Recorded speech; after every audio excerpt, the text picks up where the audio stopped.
বর্তমান সময়ে ডেঙ্গু ভয়াবহ আকার ধারণ করছে। তো চলুন জেনে নেওয়া যাক ডেঙ্গু হলে কি করবেন, কি করবেন না।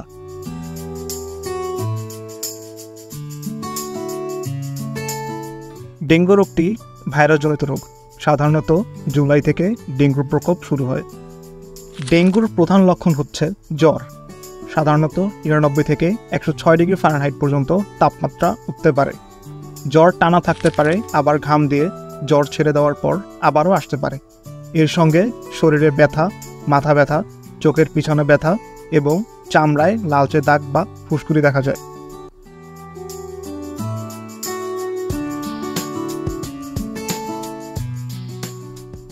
কখন হাসপাতালে যেতে হয়, ডেঙ্গু হলে কী ধরনের চিকিৎসা নেবেন, বাসায় না হাসপাতালে থাকবেন, নির্ভর করে এর ধরন বা ক্যাটাগরির উপর।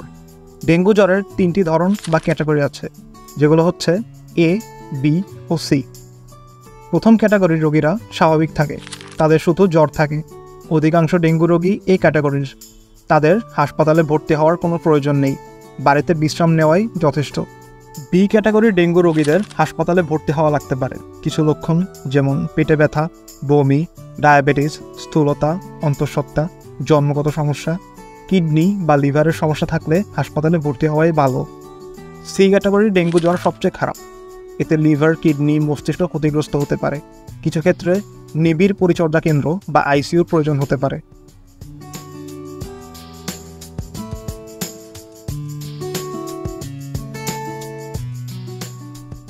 ডেঙ্গু হলে বাড়িতে কি করবেন? পরিপূর্ণ বিশ্রামে থাকতে হবে। প্রচুর তরল জাতীয় খাবার গ্রহণ করতে হবে। ডাবের পানি, লেবুর শরবত, ফলের জুস এবং খাবার স্যালাইন পান করুন একটু পরপর।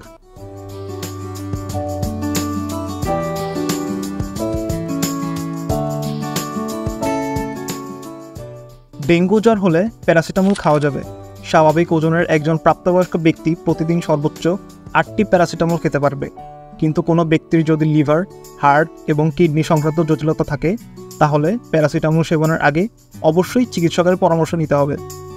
ডেঙ্গু জ্বরে আক্রান্ত হলে গায়ে ব্যথার জন্য অ্যাসপিরিন, ক্লোফেনাক, আইবুপ্রোফেন জাতীয় ওষুধ খাওয়া যাবে না। ডেঙ্গুর সময় এ জাতীয় ওষুধ গ্রহণ করলে রক্তক্ষরণ হতে পারে।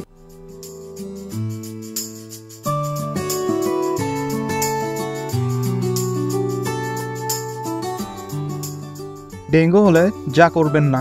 ডেঙ্গু জ্বরের ক্ষেত্রে প্লাটিলেট এখন আর মূল বিষয় নয়। প্লাটিলেট হিসাব নিয়েও উদ্বিগ্ন হওয়ার কোনো প্রয়োজন নেই।